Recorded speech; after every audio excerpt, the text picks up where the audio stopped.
हाय दोस्तों, मैं हूँ अमृता और आज जो मैं कहानी लाई हूँ वो बहुत ही मजेदार और एडवेंचर, फैंटेसी और जादू से भरी हुई है। लेकिन कहानी में आगे बढ़ने से पहले मुझे मेरे नए मेंबर्स रेड आई और दो चैनल जिनका नाम है कम टू जन्नत and baby boy modern strike online, इनका थैंक यू कहना है चैनल का मेंबर बनने के लिए। इस कहानी की शुरुआत 1899 में होती है, जहाँ पे हम देखते हैं कि एक रात में कुछ टेररिस्ट आते हैं और बैंक ऑफ इंग्लैंड पर डाका डालते हैं। अंदर आने के बाद सारे टेररिस्ट के हाथ में भी हम आधुनिक हथियार देखते हैं और तभी हम इनके लीडर फैंटम को भी देखते हैं, जो कि बैंक में से खजाना लूटने के बजाय वेनिस इस शहर का एक ब्लूप्रिंट चुरा लेता है। अब इस हादसे के बाद फैंटम और उसकी पूरी गैंग जर्मनी चले जाते हैं और वहाँ पर एक फेमस लैब में आकर जर्मन साइंटिस्ट को किडनैप कर लेते हैं। साथ ही साइंटिस्ट ने जो नए प्लेन्स बनाए थे उन्हें भी तबाह कर देते हैं। अब यहाँ पे जर्मनी को लगता है कि ये सारी चीजें इंग्लैंड ने करवाई है, जिसके कारण यूरोप के देश आपस में ही लड़ने लगते हैं। अब इसके कुछ समय के बाद ब्रिटिश गवर्नमेंट का एक ऑफिसर सैंडरसन रीड वो अफ्रीका के एक ब्रिटिश कॉलोनी में आता है। एक बार में वो एलन क्वार्टरमैन से मिलने के लिए जाता है, जो कि काफी मशहूर एडवेंचरर होते हैं। सैंडरसन एलन से कहता है कि ब्रिटिश एम्परर को फर्स्ट वर्ल्ड वॉर को रोकने के लिए आपकी मदद चाहिए। लेकिन ये सुनते ही हम असली एलन को देखते हैं और जिसके साथ अभी तक बात हो रही थी वो एलन का ही दोस्त था, जो लोगों को फिल्टर आउट करने के लिए पहले खुद एज एलन इंट्रोड्यूस करवाता था। अब यहाँ पे सैंडरसन ओरिजिनल एलन को बताता है कि ब्रिटिश फर्स्ट वर्ल्ड वॉर को रोकने की काफी कोशिश कर रही है, जिसमें आपकी जरूरत होगी और हम आपको हायर करना चाहते हैं। लेकिन एलन उसकी पूरी बात सुनकर सीधा मना कर देता है। उसे इन पॉलिटिक्स में कोई भी इंटरेस्ट नहीं था। अब इन लोगों की ये मीटिंग चली रही थी, तभी बाहर में कुछ दूसरे लोग आ जाते हैं और एलन कहाँ है ये पूछने लगते हैं। तभी उसका दोस्त जिसने पहले उसका रूप लिया था वो बताता है कि मैं ही एलन हूँ। ये सुनते ही वो लोग उसे सीधा मार देते हैं। ये देख एलन सामने आता है और उन लोगों पे सीधा गन चलाने लगता है और यहाँ पे दो गैंग के बीच में बहुत ज्यादा फायरिंग शुरू होती है। लेकिन हैरानी की बात ये थी कि इन लोगों के पास भी काफी आधुनिक गन्स होते हैं, लेकिन इसके बावजूद एलन और उसके लोग इन लोगों के ऊपर भारी पड़ते हैं और एलन एक एक करके सबको मार देता है। लेकिन इन्हीं का एक आदमी बचकर भागने लगता है। लेकिन एलन का निशाना अच्छा होता है, वो उसके पैर में गोली मारकर उसे जख्मी कर देता है। अब उसे पूछताछ के लिए उसके सामने लाया जाता है। वो आदमी कुछ खाकर वहीं पर मारा जाता है। लेकिन इन्हीं लोगों ने लाए हुए बॉम्ब से उस बार में धमाका होता है। अब एलन को पता चल जाता है कि यहाँ पे रहना अब सही नहीं होगा, इसीलिए वो सैंडरसन का प्रस्ताव मान लेता है। अब कुछ समय के बाद एलन इंग्लैंड आता है, जिधर सैंडरसन एलन को एम नाम के एक आदमी से मिलवाता है, जहाँ पे एम एलन को उस टेररिस्ट ग्रुप और उसके लीडर फैंटम के बारे में बताता है कि कैसे उसने पूरे यूरोप में उछल मचाई हुई है। वो आगे बताता है कि इनसे लड़ने के लिए ही मैं the league of extraordinary gentleman नाम की एक टीम बना रहा हूँ। जिसके बाद वो एलन की मुलाकात लीग के सबसे पहले मेंबर कैप्टन नीमो से करवाता है। कैप्टन नीमो के पास काफी आधुनिक साइंस के इन्वेंशन होते हैं और वही इनकी टीम को लीड करने वाले थे। ये पूरी टीम को लेकर वीनस जाने वाले थे, जहाँ पे 4 दिनों के बाद दुनिया के सभी लीडर्स की एक मीटिंग होने वाली थी और इन्हें लग रहा होता है कि फैंटम का टेररिस्ट ग्रुप शायद वहीं पर हमला करेगा। यहाँ पे कैप्टन नेमो एलन को बताते हैं कि फैंटम चाहता है कि यूरोप के देश एक दूसरे से लड़े और वर्ल्ड वॉर हो, ताकि वो अपने एडवांस हथियार अलग अलग देशों को बेचकर काफी पैसे कमाए। और इन हथियारों को फैंटम उन्हीं जर्मनी साइंटिस्ट के थ्रू बनवा रहा है जिसे उसने अगवा किया था। अब इनकी बातचीत के दरमियान ही एम एलन को लीग के दूसरे मेंबर से मिलवाता है, जिनमें सबसे पहले था स्किनर, जो कि एक इनविजिबल आदमी होता है जो पहले चोरी का काम किया करता था। दरअसल उसने चोरी करने के लिए ही एक अद्भुत सीरम बनाया था, जो लेने के बाद वो इनविजिबल तो हो गया था, लेकिन स्किनर के पास अब खुद को वापस पहले जैसा करने के लिए कोई भी दवाई नहीं थी, इसीलिए वो इनविजिबल हो गया। आगे हम टीम की चौथी मेंबर मीना हार्कर को देखते हैं। इसके बाद ये सभी लोग कैप्टन नीमो के बनाए हुए एक गाड़ी में बैठकर ईस्ट लंदन डॉक नाम की जगह के लिए निकल जाते हैं। वही दूसरी तरफ कोई अनजान स्टॉकर इन्हीं लोगों पर नजर रखे हुए था। अब ये लोग डॉक में पहुंच जाते हैं, जहाँ पे इनकी मुलाकात डोरियन ग्रे नाम के एक आदमी से होती है, जो कि अमर होता है। इसीलिए ये लोग डोरियन को भी अपने लीग में शामिल करना चाहते थे, लेकिन डोरियन मना कर देता है।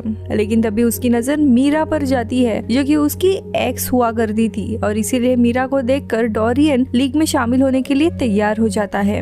अब ये लोग बातें करने लगते हैं, तभी एलन सबको बताता है कि अफ्रीका के एक मशहूर विच डॉक्टर ने उससे वादा किया था कि अफ्रीका उसे कभी भी मरने नहीं देगा, क्योंकि एक बार एलन ने उस विच डॉक्टर के गांव को बचाया था और तब से विच ने एक स्पेल उस पे कास्ट किया था। अब इनकी बातचीत हो ही रही थी कि तभी अचानक से फैंटम और उसके लोगों का हमला इनके ऊपर होता है और इन्हीं लोगों में वो स्टॉकर भी था जो एलन को एक इशारा करता है और सीधा फैंटम के ही लोगों पर गोलियां चलाने लगता है, जहाँ पे चारों तरफ काफी लड़ाई चल रही थी और हम देखते हैं कि डोरियन के ऊपर तो गोलियों की बारिश होती है, लेकिन इसके बावजूद उसे कुछ भी नहीं होता। अब इसके कारण फैंटम के सोल्जर एक एक करके मारे जाते हैं, जिसे देखकर फैंटम अपनी जान बचाकर वहाँ से भाग जाता है। लेकिन जो सोल्जर पीछे बच गए थे वो मीना के गले पर चाकू रख के सबको ब्लैकमेल करने लगते हैं, लेकिन अभी मीना उसके असली रूप में आती है और उस सोल्जर को सीधा गले में काटती है, यानी कि वो एक वेम्पायर थी।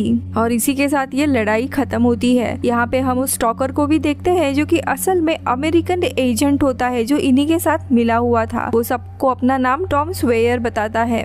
अब ये लोग जाने लगते हैं और तभी मीना यहाँ पे सबको अपनी हकीकत बताती है। उसके पति ने वैन हेल्सिंग नाम के एक आदमी के साथ मिलकर उसके शहर में रहने वाले ड्रैकुला को मारा था, लेकिन उस ड्रैकुला ने मीना को काट दिया था, जिसके कारण वो अब एक वेम्पायर बन गई थी।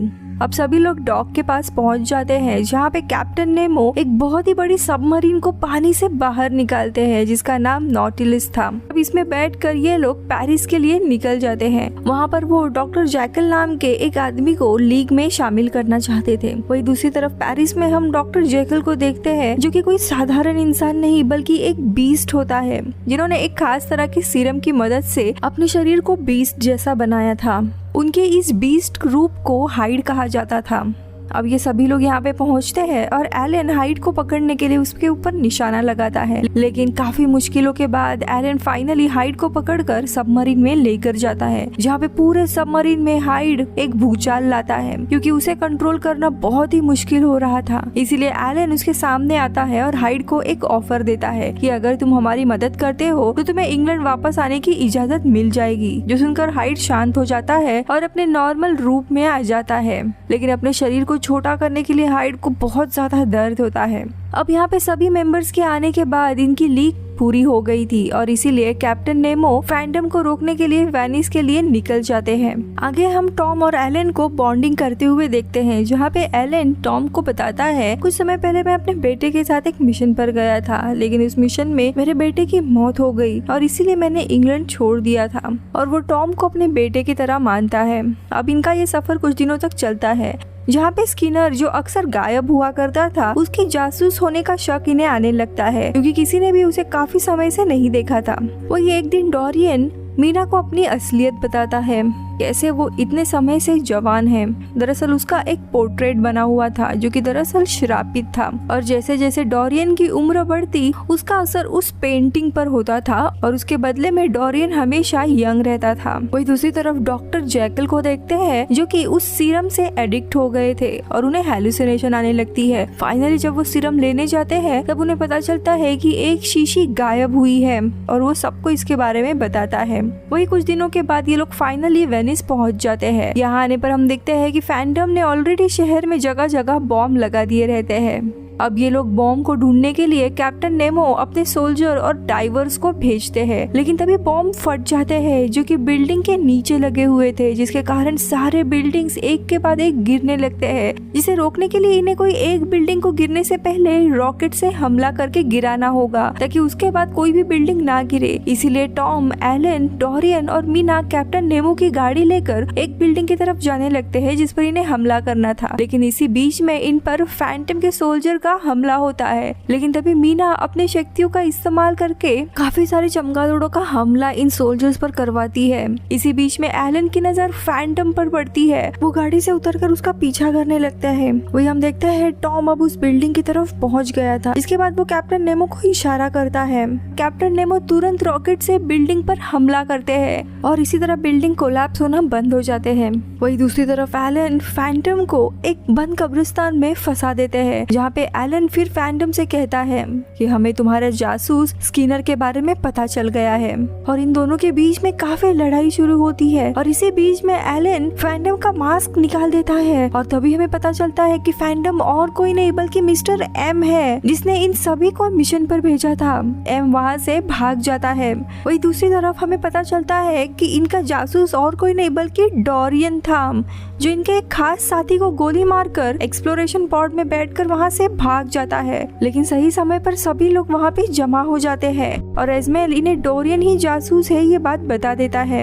इधर इन लोगों को अब सबमरीन में से एक रिकॉर्डिंग मिलती है, जिसे सुनने पर इन्हें एम के प्लान के बारे में पता चलता है कि एम लीग के सभी लोगों को एक साथ लाकर उनके शरीर से सैंपल लेना चाहता था, ताकि एम सैंपल की मदद से अपनी खुद की एक पावरफुल सेना बना सके, क्योंकि हर एक के पास काफी यूनिक पावर्स थी। वही एलन को यहाँ पे इसीलिए बुलाया गया था क्योंकि हाइड को सिर्फ वही पकड़ सकता था। इसके अलावा एम ने काफी सारी चीजें चुराई होती है, जैसे कि कैप्टन नेमो ने काफी बड़े बड़े इन्वेंशन किए थे, तो एम ने इन सारे इन्वेंशन के डॉक्यूमेंट को चुरा लिया था। वही स्किनर के स्किन का सैंपल और मीना का खून का सैंपल भी ले लिया था। वही रिकॉर्डिंग के आखिरी में एम कहता है कि सबमरीन में भी उसने बॉम्ब लगा के रखा है, और तभी वो बॉम्ब फट जाता है, जिसके कारण सबमरीन में पानी भरने लगता है। लेकिन तभी डॉक्टर जैकल सीरम पीकर वापस से हाइड बन जाते हैं, जिसके बाद हाइड पानी में जाकर सबमरीन के वाल्व्स को खोल देते हैं, जिसके कारण सारा पानी बाहर निकलता है और सबमरीन वापस से पानी के ऊपर आ जाती है। अब सब कुछ शांत होने पर इन्हें स्किनर द्वारा भेजा गया एक मोर्स कोड मिलता है, जो इन्हें बताता है कि वो एक एक्सप्लोरेशन पॉड में बैठकर यहाँ से चला गया है। साथ ही स्किनर इन्हें एम का सीक्रेट बेस का लोकेशन भी भेज देता है, जिसके बाद ये लोग उस जगह पर पहुँचते हैं जहाँ पे इन्हें एम की फैक्ट्री दिखाई देती है, जिसमें वो काफी आधुनिक हथियार बनाता था। इसी बीच वहाँ पे स्किनर आता है और वो इन्हें बताता है कि एम किडनैप्ड साइंटिस्ट को यहाँ लाकर हमारे सैंपल की मदद से एक अलग लीग आर्मी बना रहा है, जिसमें इनविजिबल सोल्जर्स, वैम्पायर सोल्जर्स और हाइड जैसे सोल्जर्स मौजूद हैं। अब ये जानने के बाद ये लोग एक प्लान बनाकर फैक्ट्री में घुस जाते हैं, जहाँ पे एलन और टॉम एम को ढूंढने लगते हैं। वही स्किनर फैक्ट्री में बॉम्ब लगाने लगता है, जबकि कैप्टन नेमो साइंटिस्ट के परिवार को आजाद करने लगते हैं। लेकिन उन्हें फैंडम के सोल्जर देख लेते हैं, लेकिन सही समय रहते हाइड आकर सबको मार देता है। वही दूसरी तरफ मीना डोरियन से लड़ने आती है, लेकिन दोनों भी अमर होने के कारण एक दूसरे के हमलों का उन पर कोई भी असर नहीं होता। पर तभी डोरियन मीना के दिल में चाकू घुसा देता है, लेकिन मीना के पास तो दिल ही नहीं होता, जिसके कारण वो मरती नहीं है। और तभी मीना को वही श्रापित पेंटिंग दिखाई देती है और वो उसी पेंटिंग पर वार करती है, जिसके कारण डोरियन को यहाँ पे दर्द होने लगता है और उसे उसी दीवार में फंसा देती है। जिसके बाद मीना उस श्रापित पेंटिंग को डोरियन की तरफ करती है, जिसे देखकर डोरियन की उम्र तेजी से बढ़ने लगती है और वो वहीं पे मारा जाता है। वही दूसरी तरफ एम सैंपल्स को एक बॉक्स में रखकर भागने लगता है, जिसको पकड़ने के लिए फिर एलन और टॉम आते हैं। लेकिन तभी एक सोल्जर आता है और फ्लेम थ्रोवर से टॉम पर हमला करता है, लेकिन तभी स्किनर आकर सोल्जर के फायर टैंक को तोड़ देता है, लेकिन स्किनर के शरीर में आग लग जाती है। लेकिन तभी टॉम आकर उसे बचा लेता है। वही दूसरी तरफ एक सोल्जर काफी सारे सीरम बॉटल्स को पी लेता है, जिसके कारण वो साइज में बहुत ही बड़ा हो चुका था। इसके बाद वो सोल्जर हाइड और कैप्टन नेमो को मारने के लिए आता है। ये देखकर डॉक्टर जैकल भी सीरम ले लेते हैं और हाइड बनकर लड़ने लगते हैं, लेकिन उनके सीरम का असर खत्म होने लगता है और वो सोल्जर इसका पीछा करने लगता है। लेकिन वो सोल्जर एक पतली गली में आकर अटक जाता है और तभी स्किनर के लगाए हुए बॉम्ब ब्लास्ट होते हैं, जिसके कारण सोल्जर मलबे में दब जाता है। इधर एक दूसरा इनविजिबल सोल्जर टॉम को पकड़ लेता है। वही दूसरी तरफ एलन एम को गोली मारने ही वाला होता है, लेकिन तभी वो रिफ्लेक्शन में देखता है कि इनविजिबल सोल्जर ने टॉम को पकड़ा हुआ है। एलन पहले उसे मारने के लिए जाते हैं, लेकिन यही मौका देखकर एम एलन को मारकर उनका सैंपल लेकर वो वहाँ से पॉड में बैठने के लिए भागने लगता है और काफी दूर तक आ जाता है। अब एलन के ग्लासेस टूट गए थे, इसीलिए टॉम बंदूक लेता है और लॉन्ग शॉट का निशाना लगाता है और फाइनली सही निशाना लगता है और एम वहीं पर मारा जाता है। टॉम खुश होकर पीछे मुड़ता है और देखता है कि एलन भी काफी जख्मी है और वो वहीं वहीं पर अपना दम तोड़ देते हैं और इसी तरह ये लड़ाई खत्म हो जाती है। अब कुछ समय के बाद ये लोग एलन का शव लेकर वापस से अफ्रीका में आते हैं और उनके वहीं पे अंतिम संस्कार करते हैं। इसके बाद सभी लोग कैप्टन नेमो के साथ एक नए सफर पर चले जाते हैं। वही लास्ट सीन में वही विच डॉक्टर एलन के कब्र के पास आकर कुछ मंत्र बोलता है, जिससे एलन दोबारा से जिंदा हो जाता है, क्योंकि उसने उसे वादा किया था कि अफ्रीका की जमीन पर तुम कभी भी मरोगे नहीं। और इसी सीन के साथ ये मूवी यहीं पे खत्म होती है। अगर आपने इस मूवी को एंजॉय किया होगा तो प्लीज एक लाइक जरूर कीजिएगा और मुझे कमेंट्स में हाय जरूर कहिएगा। मैं मिलूंगी अगले वीडियो में, तब तक के लिए बाय बाय।